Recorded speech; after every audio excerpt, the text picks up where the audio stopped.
또 이 밤이 되면은 잘 안 들리던 어떤 기차 지나가는 소리, 풀벌레 소리가 이상하게 가까이 와서 들리는 것 같다. 그것은 바로 이 소리가 수증기막이 공중에 형성이 되어 있기 때문에 위로 못 올라가고 바로 옆으로 이렇게 퍼져나가는 그런 현상이라고 할 수 있는데, 그런 것들이 수증기막이 형성이 되어 있다 그러면 결국은 이 지표면에서부터 위로 올라갔을 때 막이 형성이 되어 있다 그러면 매질이 금방 이렇게 공기에서 수증기로 변하는 게 아니고 점차 이렇게 바뀌게 되는데요. 이렇게 여러 단계의 매질로서 이렇게 이루어지게 되면은 그 굴절이 다양한 경로로 해가지고 이렇게 굴절률이 아주 높아지는 그런 형태를 볼 수가 있어요. 자, 그렇게 이루어지면은 낮에는 멀리서 들리는 그런 소리가 멀리까지 전파된다는 걸 알 수가 있고, 또 틀렸구나. 다시 그 부분 수정해 주세요. 낮에는 고층에 있는 사람일수록 훨씬 더 이렇게 소음에 시달릴 수가 있고요. 밤이 되면 이 가까이에서 풀벌레 소리가 더 잘 들릴 수 있고, 또 멀리서 들리는 어떤 기차 지나가는 소리도 가까이서 듣는 것처럼 이런 것들이 다 소리의 어떤 굴절에 의한 영향이라고 할 수 있습니다. 이런 굴절이 일어나려면 매체가, 즉 매질 자체가 전달되는 매질과 반사되는 매질, 굴절되는 매질이 뭔가 존재해야 되겠죠. 자, 그래서 우리가 두 가지 예를 지금 보여주고 있어요. 하나는 여름 낮에는 이 저기압에서 고기압으로 이렇게 올라가려고 그래요. 그러다 보니까 위로 고기압이 형성이 돼 가지고 이렇게 여름 낮에는 소리가 대부분 한 반 이상의 에너지가 하늘로 올라가려고 하는 경향이 있어요. 그래서 우리가 고층에서 실험을 해보면은 그 고층에서 아래층의 소리는 잘 들려요. 밑에서 올라오는 소리는 잘 들리는데 위층에서 무슨 말을 하더라도 이 아래층에서 소리를 들어보면은 잘 들을 수가 없다는 거죠. 이게 바로 이제 그 여름 낮의 이런 특징이라고 할 수가 있어요. 그 다음에 겨울 밤이 되면은 공기가 위로 올라갈수록 따뜻하고 입지 표면이 차게 되는 거죠. 그래서 오히려 위층이 이런 막을 형성을 해가지고 소리를 오히려 되돌려 주는 어떤 굴절과 반사를 일으켜가지고 결국은 이 지표면으로 이렇게 통하게 해줘요. 그래서 멀리 있는 소리가 여기에서 반사를 일으켜가지고 옆으로 잘 전달되는 그런 효과라고 할 수 있습니다. 네 번째로 이제 소리의 그 전달 효과, 즉 효과가 바로 간섭이라고 할 수가 있어요. 이런 간섭을 우리는 이 소리가 파동으로 이루어져 있으니까 소리가 하나만 있는 것은 아니잖아요. 소음도 있고 목소리도 있고 뭐 다양한 소리들이 서로 만나게 되면은 영향을 주거나 간섭을 일으키게 되는데, 이것은 바로 소리가 파동으로 이루어져 있기 때문에 나타나는 현상이라고 할 수가 있어요.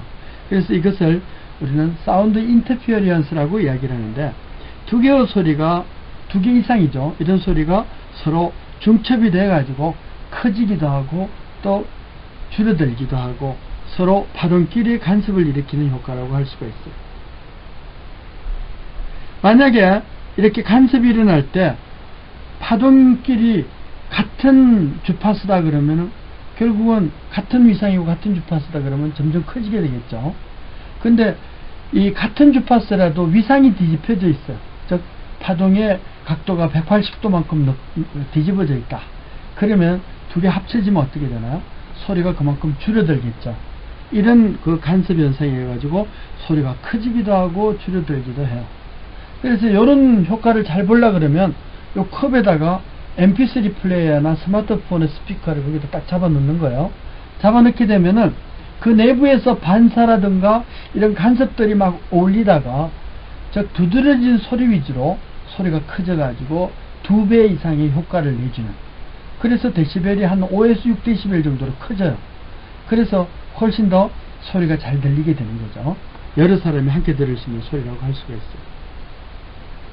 여기서는 소리가 파동으로 이루어져 있고 파동이라는 것은 파형이 계속 움직인다 이제 이런 얘기인데, 이런 파형이 정연파 파형이 이렇게 봤을 때 서로 위상이 같으면 두 개 합쳐지면 이렇게 되겠죠. 주파수도 같고 위상이 같아지면 커지고, 이제 주파수는 동일한데 위상이 서로 반대다 그러면은 약해진다는 거죠. 이런 크기가 이렇게 줄어들어요. 반대로 완전히 역이상이 되어버리면 0이 되겠죠. 그래서 이런 원리를 가지고 옛날에는 소음 제거를 하는데 사용을 했어요.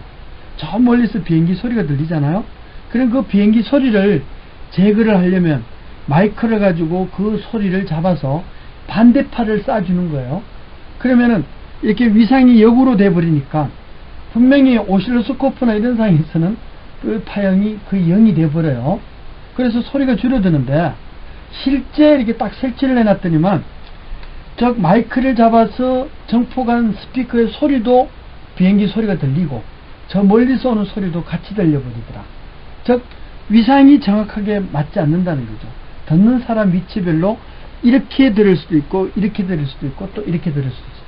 즉 두 개의 소리를 동시에 들을 수도 있기 때문에, 그래서 아이디어로는 되게 좋은 거지만 실제 현실성이 있는 것은 아니다. 또 마이크를 설치해가지고 비행기 소리를 잡아서 정폭을 해서 반대파를 쏠려 그러면은 마이크가 정폭을 해야 되잖아요. 마이크 소리를 이렇게 돼버리면은 하울링이 일어나 버려요. 그러니까 이 하울링이 일어나 버리면 결국은 오히려 훨씬 더 소음이 더 커지게 돼버리죠. 그래서 우리가 이게 생활하면서 소리에 관한 것도 그러는데, 이 아이디어가 좋아가지고 뭔가 구현을 해보면은 오히려 더 시끄러운 소리가 나오는 이런 그 경우도 많이 빈번히 발생할 수 있다. 그게 바로 이제 소리의 간섭 현상을 너무 간단하게 본 거죠. 듣는 사람의 위치별로는 위상이 다 달라져 버려요. 오면서 진행이 한 바퀴 돌았는데 다른 것은 두 바퀴 반이 돌았다. 그러면 서로 다른 위치에서 듣게 되면 간섭이 서로 다르게 느껴진다는 것이죠.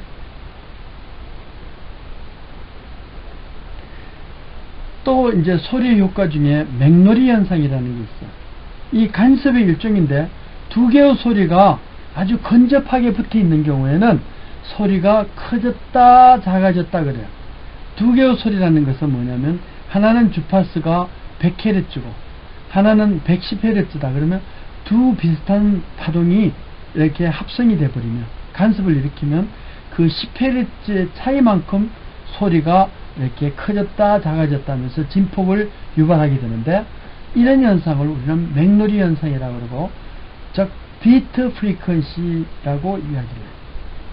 그래서 그런 맥놀이 현상을 우리가 구현한 예로, 우리 선조들이 구현한 예로 에밀레 종소리에 대한 특징을 볼 수가 있는데, 그 동영상을 잠깐 보도록 하겠습니다.